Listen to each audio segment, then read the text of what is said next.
After destroying SHINNOK, TRIBORG turned his attention to the Special Forces. General Blade and the others fought valiantly, but their human weaknesses led to their inevitable defeat. Now with access to the SF computer network, TRIBORG used it to interface with the Lin Kuei storage drives from which he was spawned. He saved the brainwave data of dozens of his Lin Kuei brothers and sisters to the SF servers. The SF laboratories provided the materials necessary for TRIBORG to create cybernetic bodies for each one. Soon the downloads were complete. The Cyber Lin Kuei had been reformed. But because Sub-Zero had forever sullied the clan's name, TRIBORG decided to begin anew. He would henceforth be known as the leader of the deadliest clan in all the realms, the Takunin. Alien. The alien tore through Shinnok's flesh, reducing him to a bloody pulp. The creature then returned to its nest in Outworld. It continued to venture forth looking for suitable hosts for use in establishing a new hive. The alien found more than a few intriguing species and dragged them back to its lair. Once a queen had been spawned, the alien's new hive multiplied quickly and spread unchecked throughout the realm. Emperor KOTAL attempted to save Outworld in a desperate final attack on the alien's main nesting ground. The attack failed. Outworld belonged to the aliens. Leatherface. Leatherface had cut down the old man in the strange outfit. Maybe now that he was dead, the pretty yellow-haired gum-chewing girl would notice Leatherface. Putting on his fanciest mask, Leatherface found the army camp where the pretty girl could be found most days. He had to cut through a few guards and more than a few of her friends to get to her, but it was worth it. He pulled out the old man's face, which he'd saved for the girl as a present. The girl didn't want the present, and she wasn't being nice. So Leatherface chopped her into tiny pieces for Drayton to use in his chili. He then took off his mask and set to work on the girl's face. If she wasn't going to be his girlfriend, she could be his in other ways.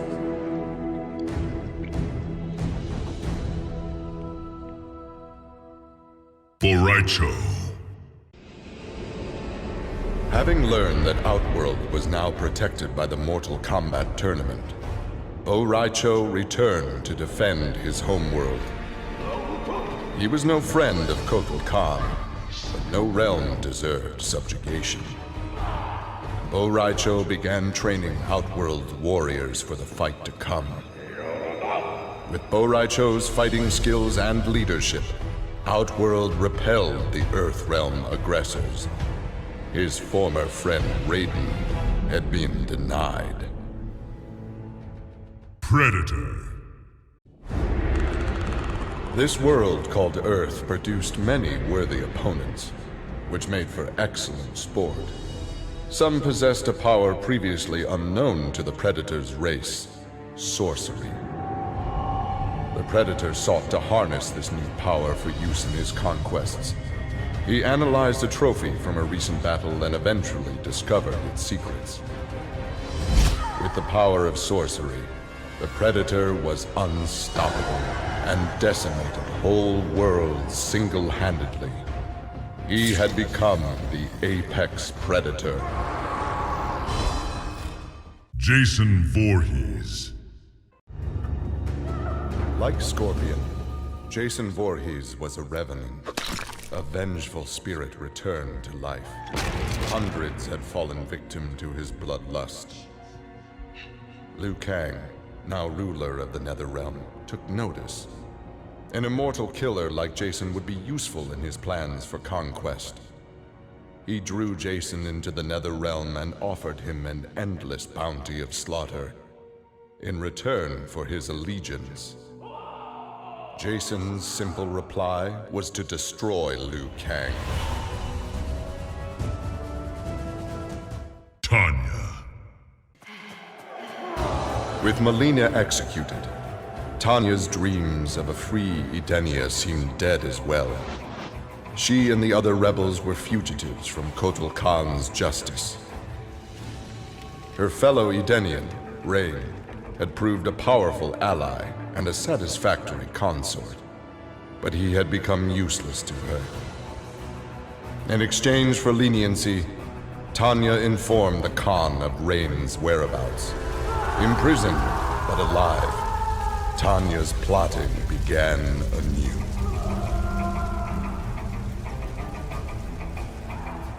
Tremor. Standing over Shinnok, Tremor reveled in his power.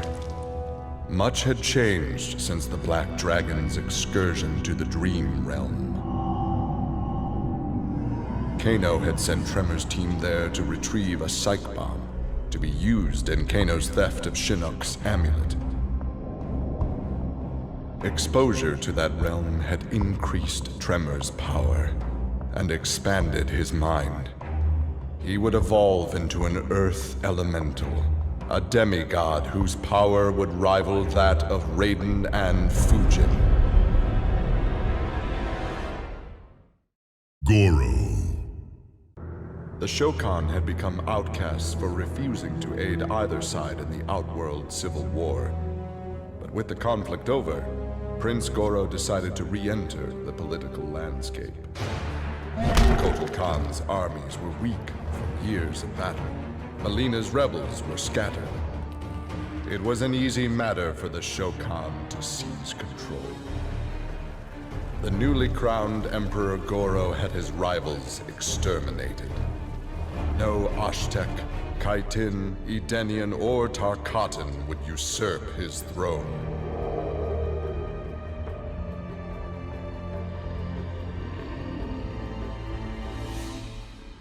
SHINNOK. Earthrealm belonged to Shinnok. It became the staging area from which he would finish his war on the Elder Gods, which began eons ago. The Elder Gods had lied to the denizens of the realms. They were not individual beings, but merely parts of a greater collective known as the One Being. Shinnok would merge the realms and awaken him. Whole once more, the One Being devoured the Elder Gods. Shinnok watched with satisfaction. This reality had finally come to an end. QUAN. Quan Chi had long been a servant of Shinnok. His role in freeing him from imprisonment had not gone unnoticed by the Elder Gods. Shinnok was no longer a threat, but Quan Chi's actions had given rise to a new power. After much deliberation, the Elder Gods contrived a plan to rebalance this power before it grew further. Free will was burned from Quan Chi's soul and replaced with a single directive. He must kill Raiden. Kung Lao. After Shinnok's defeat, Kung Lao found himself trapped in the NetherRealm, his soul corrupted by Quan Chi's dark magic. There he would have remained but for the aid of his cousin Kung Jin. Together, their Shaolin strength repelled the evil sufficiently enough for Kung Lao to escape that dark realm and control his inner demons. Compromised but not lost, Kung Lao now exists as an agent of vengeance. He will show evil no mercy. Kung Jin. For his role in saving Earthrealm, Kung Jin's family created a statue in his likeness for inclusion in Raiden's revered collection. But Kung Jin's thoughts were with one no longer accepted by his family, Kung Lao. Kung Jin set out to locate his cousin and found him in the NetherRealm.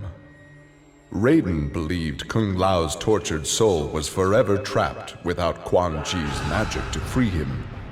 But Kung Jin knew the Shaolin were stronger than any sorcerer's spell. He vowed to help Kung Lao fight off the evil that had remade him. KANO. Kano had always been a survivor, but even he would one day succumb to fate. His ideals of ruthless terror would die with him, unless he could pass on his methods to a new generation. Combat, weapons, high-tech sabotage, torture, all would be part of the curriculum. But before his students could learn his techniques, Kano would beat the weakness out of them. They would understand, or die trying. Kano's first pupil? His own son. Class was now in session. Jax. After Shinnok's fall, the hospitalized Johnny Cage asked Jax to fill in as leader of his squad. Jax agreed. It was a chance to spend time with and protect JACQUI. Boarding their transport after a routine mission, Jax's greatest fears were realized as the mercenary Erron Black sprung from the cargo bay and fired on the young heroes. Fortunately for JACQUI and company, Jax's quick reflexes and bulletproof arms deflected the assassin's rounds. Jax quickly subdued Black, then slipped into shock as a red stain engulfed his chest. JACQUI BRIGGS. After his incursion into Earthrealm, KAHN had become a prime target of Special Forces surveillance. JACQUI Briggs was assigned to monitor his activity. JACQUI followed KAHN to an equatorial jungle, where he entered a hidden pyramid. Inside, he retrieved a glowing crystal skull. JACQUI attacked the Emperor and raced away with the object. JACQUI was praised for her work, but couldn't help thinking her interference was what KAHN had wanted all along. RAIDEN. After millennia of fending off Earthrealm's enemies, Raiden began to wonder if defense was the best path to peace. In a change of tactics, Raiden and the Shirai Ryu attacked KAHN's armies before they could rebuild. They decimated the Emperor's forces, leaving Outworld at their mercy. The victorious Raiden claimed dominion over Outworld. The first of many threats to Earthrealm had been removed. Johnny Cage. Johnny Cage's life had turned out to be stranger than any science fiction film, but he knew the final scene was approaching. With Raiden's direction, Johnny was able to sail to Shang Tsung's abandoned island fortress, where his adventure had begun, to contemplate his future. Amid the rubble, Johnny found an ancient tome. Its pages revealed that Shang Tsung had unraveled the secret to Edenian long life. Johnny Cage's retirement would have to wait.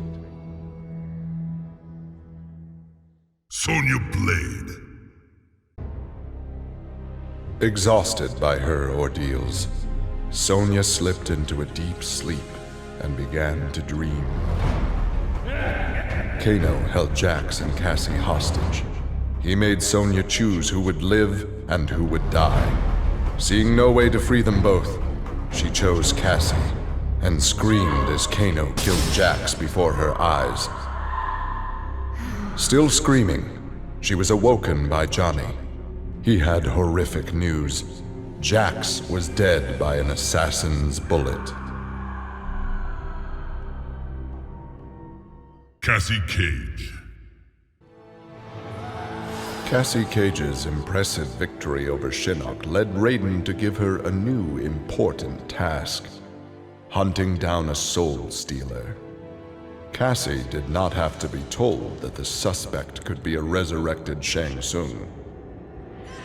Having tracked him from the site of his last known assault, Cassie confronted the withered old man.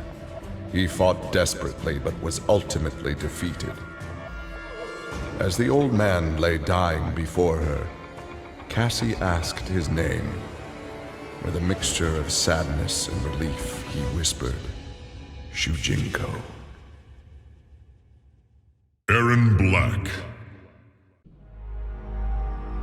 Nearly 150 years ago, Erron Black had been hired by Shang Tsung to assassinate an Earthrealm warrior. In return, Shang had slowed Black's aging process. He could therefore afford to be patient.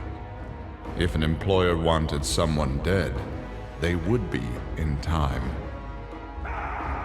A team of young Earthrealm warriors had caused Erron Black's current employer, KOTAL much inconvenience. With the patience of a viper, Black eliminated them all. Takeda. With SHINNOK defeated, Takeda and his father set out to find his mother's killer, a member of the Red Dragon clan.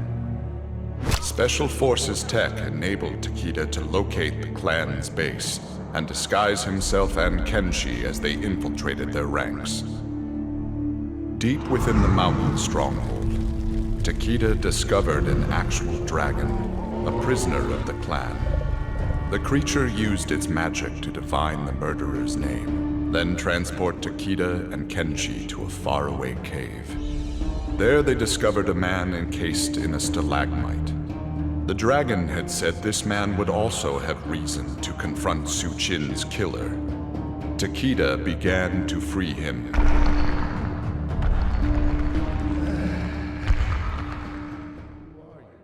Vorah. Devorah's ultimate plan was not to destroy SHINNOK, but to enslave him. She implanted larvae, her young, in his body to gestate. Having consumed the godlike power of their immortal host, Devorah's offspring were unlike any Chitin ever born. As they matured, they spread like locusts throughout the realms. Her army of Chitin super drones brought glory to Devorah, their beloved queen, and destruction to all. KENSHI. Having defeated SHINNOK, KENSHI joined Takeda on his quest to avenge his mother Su Qin's murder. Their travels took them to a cave where he and Takeda freed a man, Taven, encased in a stalagmite. KENSHI told Taven that his brother, Dagon, was the founder of the Red Dragon Assassin Clan. Dagon had not only murdered Su Qin, but his and Taven's parents as well. Together, KENSHI, Takeda, and Taven lay siege to the Red Dragon base. Dagon fell victim to KENSHI's rage. Su Qin's murder had been avenged.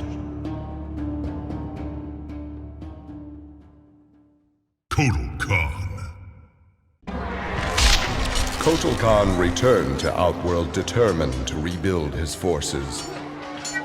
But RAIDEN defeated him in a surprise attack and claimed dominion over Outworld. Desperate, the Emperor called upon the Elder Gods to aid in preserving his sovereignty. They granted his request, invoking the most sacred of contests. Now, once every decade, KOTAL must enlist his greatest defenders to face RAIDEN's challengers in Mortal Kombat.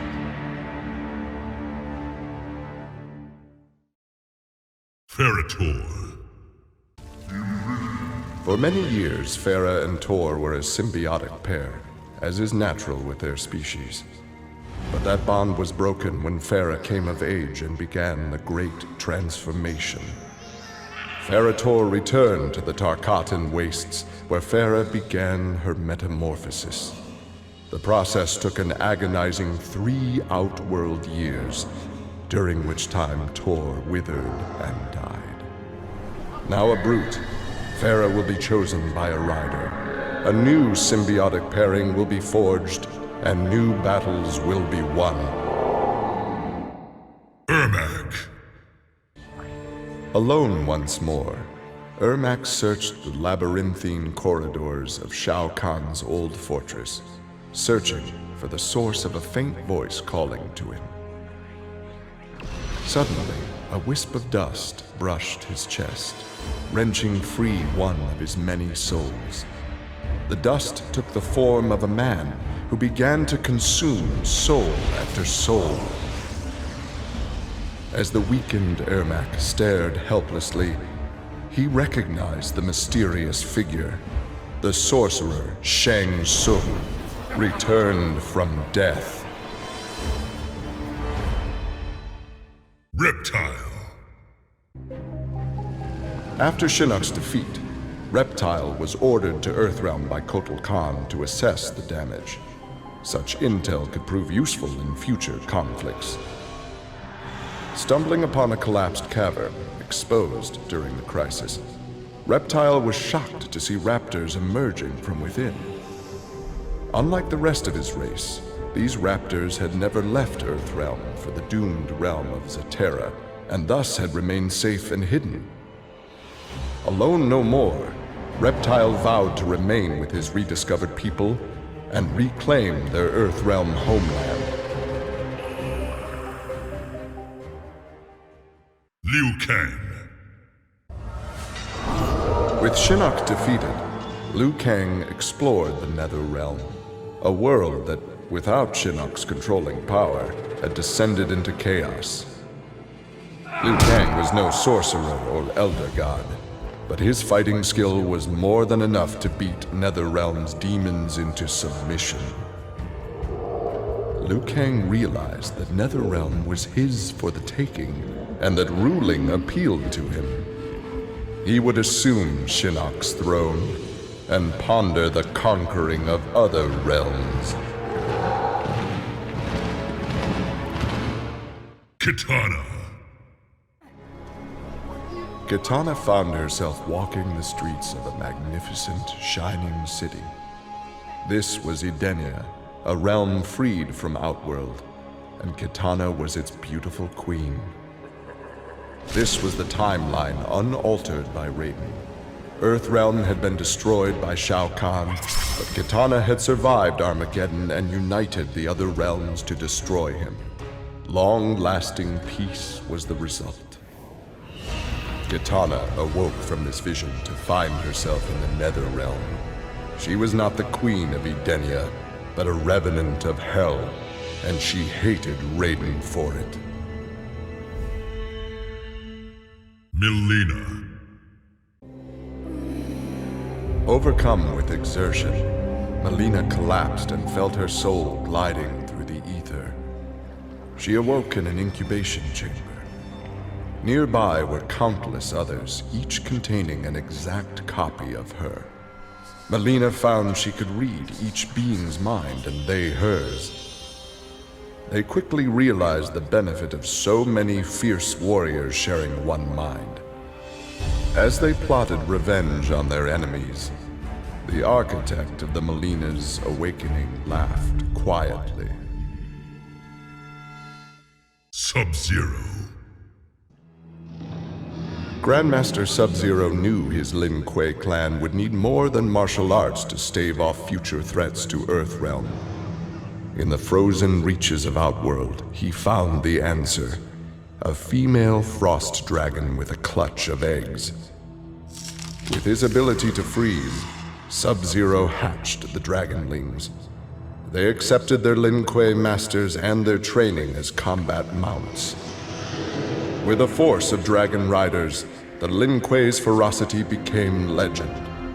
None dared risk conflict with Earthrealm. Scorpion. Remorse for his role in resurrecting Shinnok weighed heavily upon Scorpion's soul. His desire for vengeance had brought Earthrealm to the brink of destruction. Scorpion offered to perform harakiri to atone for his offense. But Raiden suggested a more productive alternative. Instead of death, Raiden sentenced Scorpion to life. He imbued Scorpion with a small portion of the Jinsei's power, linking him to Earthrealm's essence. Scorpion and his Shirai Ryu clan would protect the Jinsei and Earthrealm forever.